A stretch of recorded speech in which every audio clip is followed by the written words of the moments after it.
Israël renforce ses mesures face à l'escalade des violences, notamment à l'arme blanche. Depuis le 1er octobre, 41 Palestiniens ont été tués, dont plusieurs auteurs d'attaques et des centaines blessés.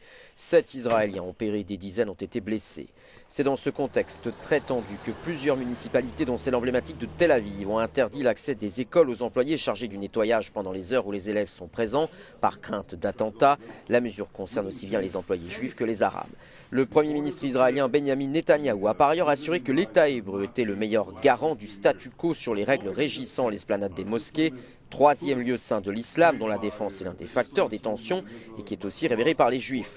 Une réponse aux Palestiniens l'accusant de vouloir modifier ces règles, mais aussi à la France, qui a émis l'idée d'une présence internationale sur l'esplanade, Israël allant jusqu'à accuser Paris de récompenser le terrorisme palestinien. Pour tenter de trouver une issue à la crise, le secrétaire d'État américain John Kerry a annoncé qu'il allait rencontrer Benjamin Netanyahou cette semaine en Allemagne et Mahmoud Abbas au Proche-Orient. De son côté, le pape François a appelé ceux qui sont pris par la violence en Terre Sainte d'avoir le courage et la force morale de dire non à la haine.